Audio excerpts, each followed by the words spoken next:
This is RACEX, a TPP review of race and race relations in America. Not everything is about race, but when race matters to the story, we're going to talk about it honestly, examine the facts, and challenge the narrative. I wake up in the morning and I thank my God. Many people wish me down, but I still stand strong. Hello, and welcome to RACEX. I want you to watch this interaction that happened at Jensen Beach in Florida, because this is exactly the kind of racial interaction I want us talking about on this show. Sometimes racism doesn't arrive wearing a hood, carrying a sign, or announcing some grand political strategy. Sometimes it shows up in an ordinary place during an ordinary activity when somebody decides that another person needs to explain why they're there, what they're doing, and whether they belong there. This man was fishing. That's it. And according to the reporting I've seen, fishing was allowed where he was fishing. But what starts as a confrontation over that turns into something else. And I don't want to tell you what to think before you see it. Watch the video first, listen to what is actually being said, and then we're going to talk about why interactions like this hit differently for Black Americans. Where were you at just now? Where did you just come from? You just came from right there, right? You just walked over here and you just decided you wanted to come give me the problem today, right? Well, I was talking to the two of you. If you're not together, But then did you? I But apologize. it doesn't matter. But why did you come over here? Did you not see that guy over there up in that post right there tell us to come over here? Did you not see him come over to us and tell us this is where we had to be? Did you see the guy come out of that booth right there? Are you gonna let me talk? Because I don't know you and I don't know why you came up to me like that. Now, here's what bothers me about this interaction. I don't have a problem with somebody asking a question.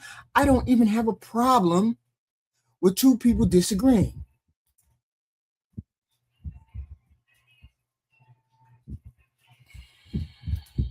White people and Black people are allowed to get on each other's nerves without me declaring a national racial emergency. But once you reach into your vocabulary and pull out the racial language because you're angry at a Black person, you have changed the nature of the interaction yourself. That's important because every time something like this happens, somebody inevitably asks whether we're making everything about race.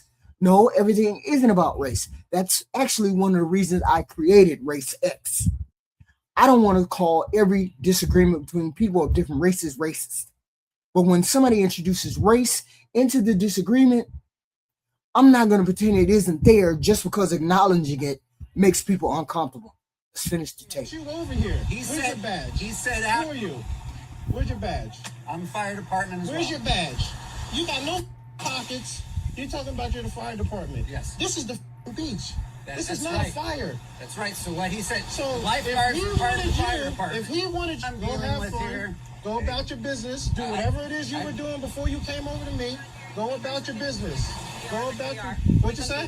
What'd you say? You heard me. I didn't hear you. You said what? No, hey, Are gonna be You're gonna be absolutely.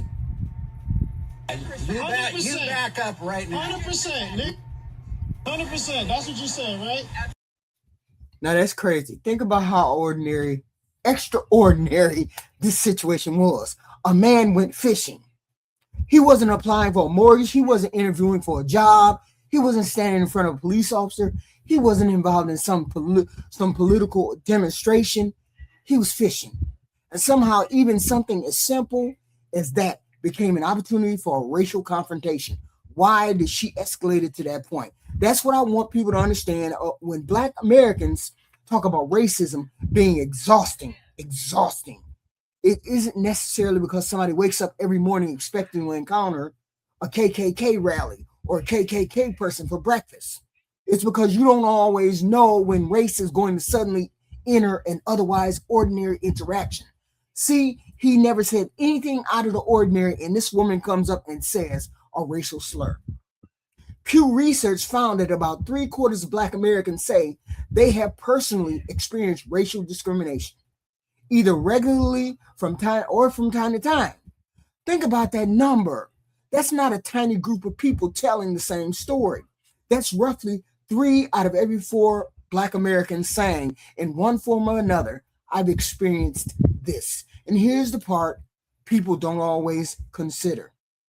Among Black Americans who reported experiencing discrimination, Pew found that 76% said those experiences made them angry. 59% said that they felt nervous or anxious, and 53% said they feared for their personal safety. That matters when you're watching an interaction like this, because somebody sitting comfortably at home can say, why didn't he just ignore them? Or why didn't he just walk away? Because you're watching one video. The person experiencing it may be remembering 20 other experiences, right? You're watching one confrontation. He may be processing every previous time somebody questioned him, followed him, treated him suspiciously, or made him feel like he didn't belong somewhere. And I'm not telling you that happened to this particular man 20 times because I don't know that. I'm explaining why these encounters can carry more weight than the few minutes we see on a cell phone recording. There's another thing happening here that I think deserves attention, right? The assumption of authority. Who appointed you, dude? He kept saying, why don't you go on over there and sit down? Why are you over here talking to me? Why are you minding my business? Didn't you see that man tell me that we could fish over here? Didn't you see that? If somebody is legally fishing in a place where fishing is permitted, why do you feel comfortable policing that person's presence? Why did that white dude feel comfortable coming over there talking about what he doing? Why he minding his business? No, now look, I'm careful with this because people have every right to speak to each other in public. Asking somebody what they're doing is not automatically racism, but there's a pattern we've seen repeatedly in these viral encounters where Black people are doing completely ordinary, extraordinary things, and somebody decides they need to investigate what they're doing.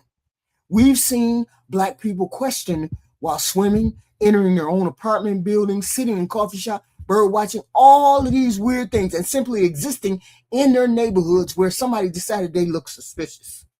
And sometimes that person doing the questioning genuinely believes they're protecting the community, their neighborhood, the property, etc. But here's the question RACEX is going to keep asking.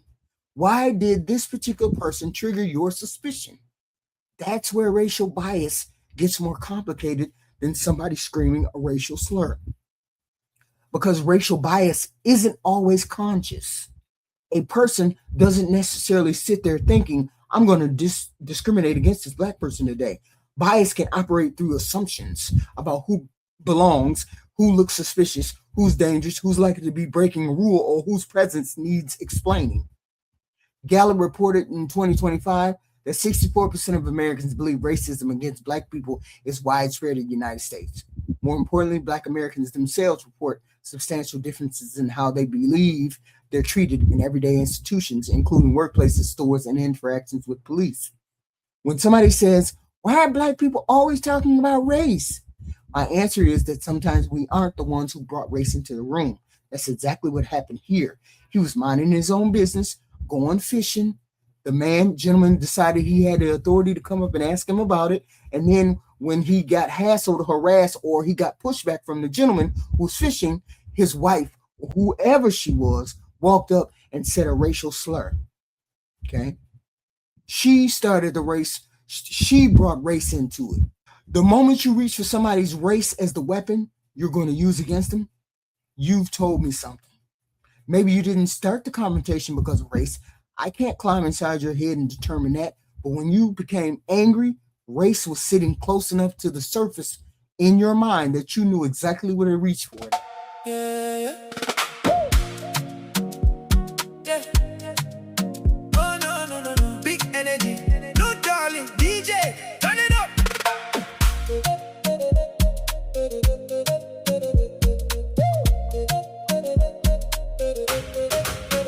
I wake up in the morning and I thank my God.